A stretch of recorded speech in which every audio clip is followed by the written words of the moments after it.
자, 소율이 다시 돌아왔는데요. 이전처럼 질문은 제가 하고 답은 여러분이 한 목소리로 읽고 시작하도록 하겠습니다. 78문 구계명이 금지하는 것은 무엇입니까? 구계명이 금지하는 것은 무엇이든지 진실을 가로막거나 우리 자신이나 이웃의 명예를 손상시키는 것입니다. 오늘은 구계명을 세 번에 걸쳐서 살펴봤는데요. 마지막 시간으로 구계명이 금지하는 것은 구체적으로 무엇인지 살펴보면서 함께 은혜를 나누기를 바랍니다.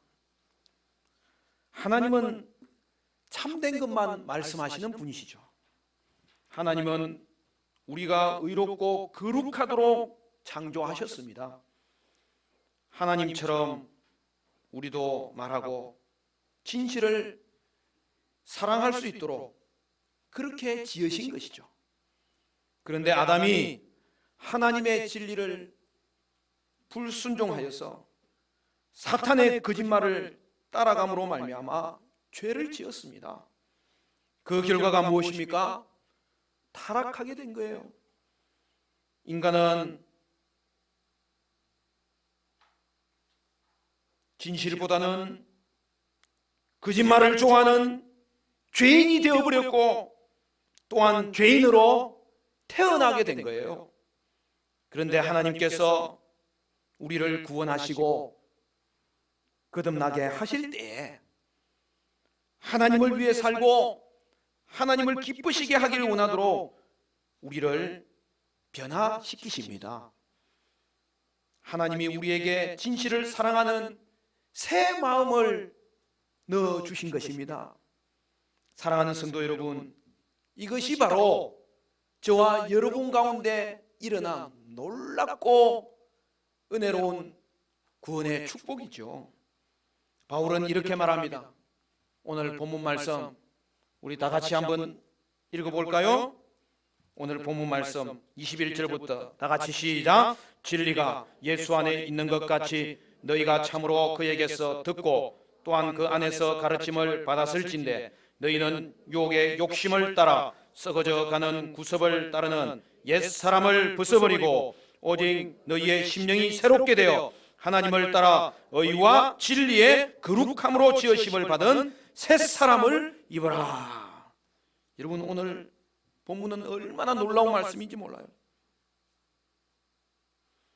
성도는 타락으로부터 구원을 받아서 심령이 새롭게 되었다는 거예요.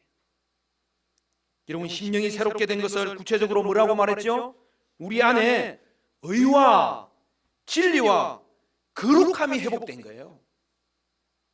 그래서 어떻게 되는 것입니까? 심령의 변화가 삶에서 드러나는 거예요. 성도의 삶의 특징은 진리의 옷을 입는 거예요. 여러분, 바울은 신앙생활을 옷 입기에 비유하고 있어요. 옷은 자신을 아름답게 꾸미는 것을 말합니다. 우리는 신자로서 어떻게 자신을 아름답게 가꿀 수 있을까요? 오늘 본문에 있는 대로 먼저 옛사람을 벗어야 되는 거죠. 그리고 새사람을 입어야 되는 거죠. 먼저 죄의 옷은 벗어야 되는 거죠. 그리고 의의 옷은 입어야 되는 거죠. 신앙생활 잘하는 것은요, 옷 입기를 잘하는 거예요. 옆 사람 우리 같이 한번 인사합시다. 영적 옷 입기를 잘합시다. 오늘도 여러분 이쁘십니다. 와, 얼마나 다림질을 많이 했으면 반짝반짝 빛이 나요. 우리는 무슨 옷이든지 입어야 합니다. 그래서 사람들은 입지 않는 것은 부끄러운 일인 줄을 알고 있는 거예요. 그런데 성도는요, 결코 더러운 옷을 입지 않아야 돼요. 더러운 옷은 어울리지 않아요. 신자는 무엇보다도 의의 옷, 진리의 옷을 입어야 됩니다. 이것은 예수 안에 있는 진리입니다. 신자는 예수 안에 있는 진리를 듣고 가르침을 받아 이미 새롭게 되었는데 이제는 계속해서 의와 진리와 거룩함의 옷을 입어야 되는 것입니다. 그리하여 신자는 거짓말을 피하고 진실한 것만 말을 하여서 하나님이 자신의 마음을 변화시켰음을 나타내는 거죠. 구계명은 이웃에 대한 거짓 증거를 금합니다. 진실한 것을 말하도록 요구하고 있습니다. 거짓 증거하는 최악의 방법이 무엇일까요? 그것은 하나님에 대해서 거짓 증거하는 것입니다. 예레미야 23장 30절에서 32절은 이렇게 말합니다. 여호와의 말씀이라. 그러므로 보라, 서로 내 말을 도둑질하는 선지자들을 내가 치리라. 여호와의 말씀이니라. 보라, 그들이 혀를 놀려 여호와가 말씀하셨다 하는 선지자들을 내가 치리라. 사람들은 하나님이 어떤 분인지에 대해서 저마다 생각을 가지고 있고 다른 사람에게 말하기를 좋아해요. 만약 하나님에 대해 참된 것을 말하지 않으면 그것은 단순히 거짓말이 아니라 신성모독이 되는 거예요. 많은 사람들이 하나님의 대언자라고 주장하면서 대중 앞에서 말하거나 책을 쓰기도 합니다. 죄송한 말씀이지만 목사님들 중에도 하나님의 말씀하지 않은 것을 하나님이 말씀하셨다라고 하고 하나님에 대해서 허위로 말하는 자들이 있습니다. 제 900명에 위배되는 모습입니다. 그런 자는 거짓 선지자입니다. 거짓 교사입니다. 하나님에 대한 우리의 신념이 바른지 잘못되었는지 우리는 어떻게 알 수 있을까요? 하나님에 대해서 사람들에게 말할 때에 하나님에 대해서 거짓 증거하지 않으려면 우리는 어떻게 해야 될까요? 사람들이 하나님은 이런 분이야 라고 말할 때에 그 말이 참인지를 우리는 어떻게 분별할 수 있을까요? 이것을 확인하는 유일한 방법이 있습니다. 성경이 말하는 바를 아는 것이죠. 성경을 조각조각 알아서는 하나님에 대해서 바르게 알지 못합니다. 우리는 하나님 말씀 전부를 배워서 알아야 됩니다. 중세에 타락한 교회를 회복시킨 것이 종교개혁입니다. 그런데 여러분, 종교개혁의 근본적인 원인이 무엇인지를 아십니까? 그것은 그들이 하나님의 말씀에 자신을 비춰본 거예요. 말씀이 진리의 기준이 될 때에 교회가 얼마나 타락한 모습인지를 보게 된 거예요. 그리하여 말씀으로 돌아갈 수 있도록 저들 가운데 신앙의 부흥이 있었던 거예요.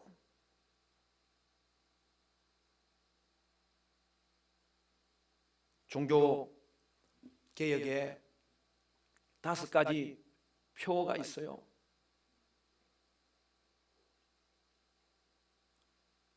우리 화정충인교회 성도들 정도 되면 종교개혁의 이 5 솔라스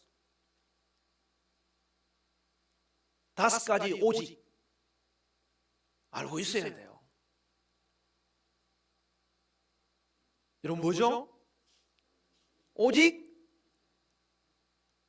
방금 이야기했잖아요. 출발은 성경이에요. 우리 아이들 공부하는 식으로 따지면 5가지. 성건 민영.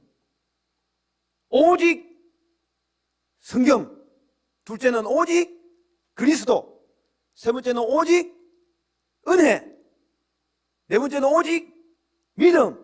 5번째는 오직 하나님께 영광. 여러분 그 중에서도 출발이 뭐라고요? 오직 성경이에요.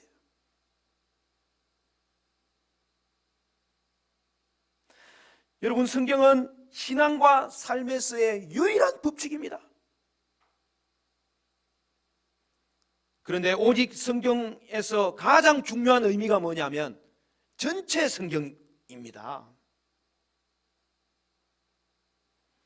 그러므로 우리는 성경 전체를 통해서 성경을 해석할 수 있어야 되겠고, 성경 전체를 통해서 우리의 신앙과 삶을 살펴보고 분별할 수 있어야 되겠습니다. 따라서 우리는 성경 전체를 배워야 되겠고, 그것을 자주 배워서 잘 알아야 되는 것입니다. 우리는 성경을 통해서만 하나님에 대한 진리를 배울 수 있습니다. 구계명은 다른 사람의 명예를 손상시키거나 해치는 것을 금지하고 있는 거예요. 그러나 다른 사람의 명예를 보호하려고 최대한 노력할지언정 진실을 말해야 되는 거예요. 하나님이 진실을 매우 중요하게 여기기 때문에 우리는 진리를 수호해야 되는 거예요. 그리하여 누군가의 명예가 손상된다 하더라도 우리는 진리를 수호해야 되는 거예요. 앞에서 하나님의 대언자라 주장하지만 실상 하나님이 말씀하시지 않은 것을 말하는 사람들이 있다고 배웠습니다. 이런 자가 있으면 어떻게 해야 될까요? 그들의 말이 거짓임을 사람들에게 알려주어야 된다고 성경은 말씀하고 있습니다. 에베소서 5장 8절부터 11절은 이렇게 말합니다. 너희가 전에는 어둠이더니 이제는 주 안에서 빛이라. 빛의 자녀들처럼 행하라. 빛의 열매는 모든 착함과 의로움과 진실함에 있느니라. 주를 기쁘시게 할 것이 무엇인가 시험하여 보라. 너희는 열매 없는 어둠의 일에 참여하지 말고 도리어 책망하라. 하나님을 거짓 증거하는 자라고 지적을 해 주어서 하나님에 대해서 참되지 않은 것을 다른 사람들이 믿지 않도록 보호해야 되는 거예요. 거짓을 가르치는 사람의 명예가 손상되겠지만 이는 반드시 해야 되는 일이에요. 하나님의 백성은 거짓과 악에 맞서야 합니다. 하나님이 싫어하시는 것에 반대하는 것을 두려워하면 안 됩니다. 하나님의 말씀을 듣기를 거부하며 잘못된 것을 계속 가르치거나 행하면 반드시 지적해 줘야 됩니다. 에베소서 말씀에 어둠의 일을 책망해야 된다, 그렇게 말씀했습니다. 하나님의 말씀은 우리가 악을 지적하도록 요구하고 있습니다.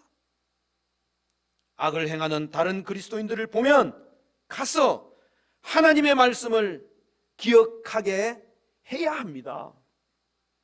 누군가 걸리기만 해보라고 우리가 주변 사람을 감시하는 자세를 의미하는 것이 아닙니다.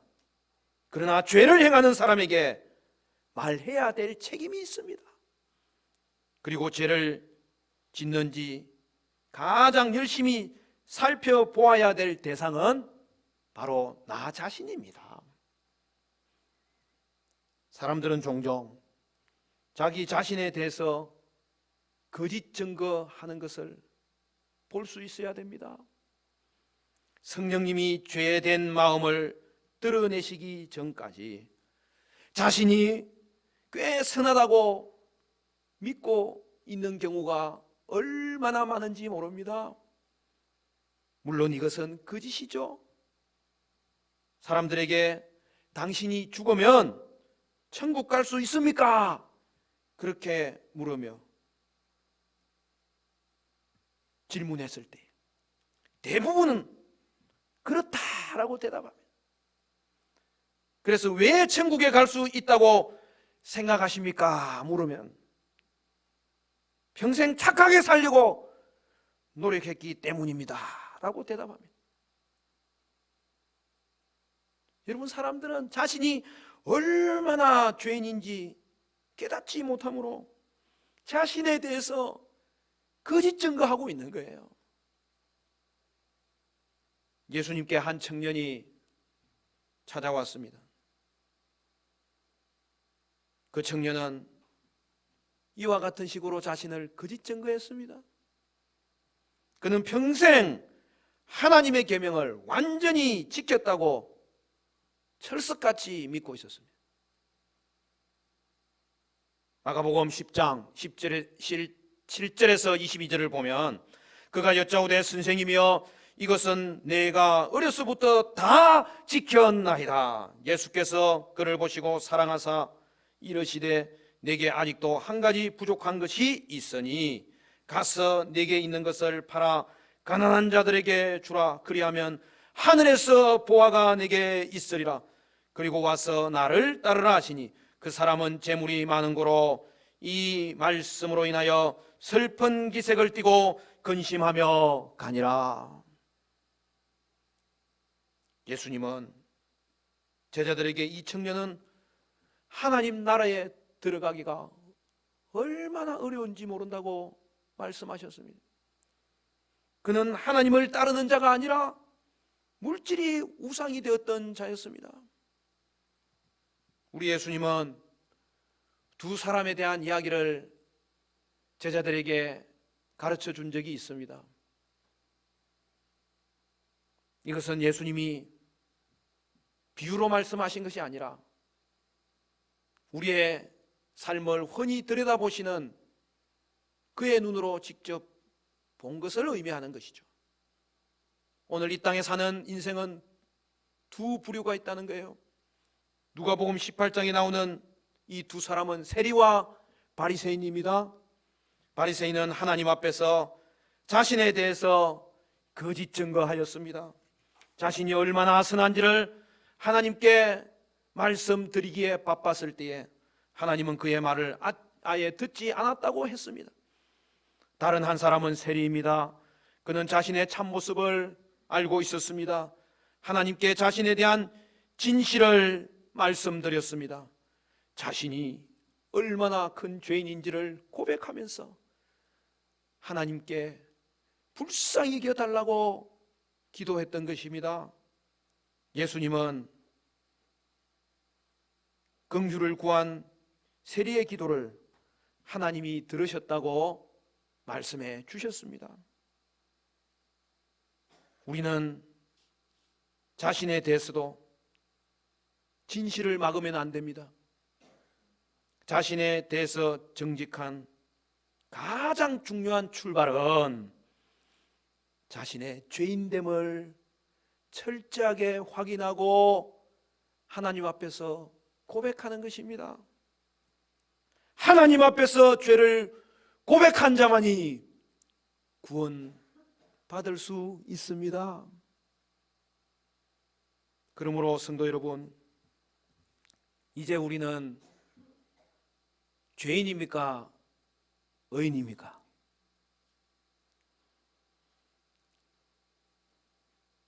앞에 말한 게 정답이 아니고, 그러면 우리는 의인입니까? 죄인입니까? 성도는 의인이면서 죄인인 거예요. 여러분, 이제는 우리가 의인이에요. 그러면서도 아직은 이 땅 가운데서는 죄의 찌꺼기가 남아 있어서 그것이 천국 이르게 될 때에 완전하게 없어지게 될 것입니다. 그러면 우리는 의인이라는 이 신분을 고백할 수 있고요. 그럼에도 아직 죄인된 모습이 옛사람이 남아있다는 것을 고백할 수 있는 거예요. 그러면 여러분, 우리는 얼마만큼 의인이 된 겁니까? 그리고 얼마만큼 아직 죄인이 되어 있는 겁니까? 쉽게 말해서 몇 퍼센트가 의인이고 몇 퍼센트가 죄인입니까? 우리 청소년부한테는 제가 설교 시간에 그냥 막 질문해 버리거든요. 그러니까 의견이 다 나눠져 버렸어요. 한 사람은 50대 50입니다. 그랬더니 한 사람은 감히 고개를 들지 못하고, 목사님 저는 70대 죄인 30대 의인입니다. 그러니까 한 사람이 고개를 바짝 들면서, 아닙니다. 그래도 저는 의인이 70이고 죄인이 30입니다. 물론 제가 우문을 한 거죠. 여러분, 성도는 100% 의인이고 100% 죄인인 거예요. 오늘 우리의 신분은 완전한 의인이 되었어요. 그래서 하나님 앞에 반드시 나아가게 됩니다. 그럼에도 불구하고 아직 이 땅에서는 죄의 찌꺼기가 남아 있어서 우리는 죄인일 수밖에 없습니다.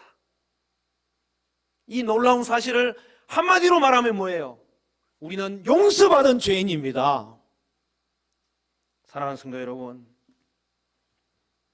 오늘 우리가 9계명의 금지 사항을 살펴보는 가운데 거짓 증거하지 않아야 되겠는데, 가장 먼저 가장 큰 거짓 증거는 하나님에 대한 거짓 증거라는 것을 기억할 수 있어야 되겠습니다.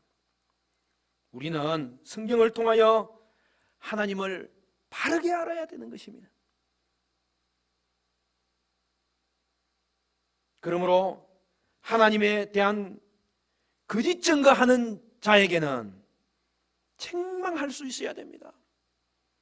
그래야 하나님에 대해 참되지 않은 것을 사람들이 믿지 않도록 보호할 수가 있는 거예요. 그리고 또한 자신에 대하여는 결코 거짓 증거하지 않아야 되겠는데, 그리하여 우리는 자신의 죄에 대해서는 정직하게 고백해야 됩니다. 여러분, 죄인됨을 아는 것이 가장 큰 은혜인 것입니다.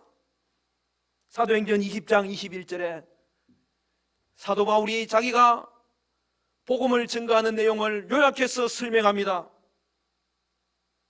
유대인과 헬라인들에게 하나님께 대한 회개와 우리 주 예수 그리스도께 대한 믿음을 증언한 것이라.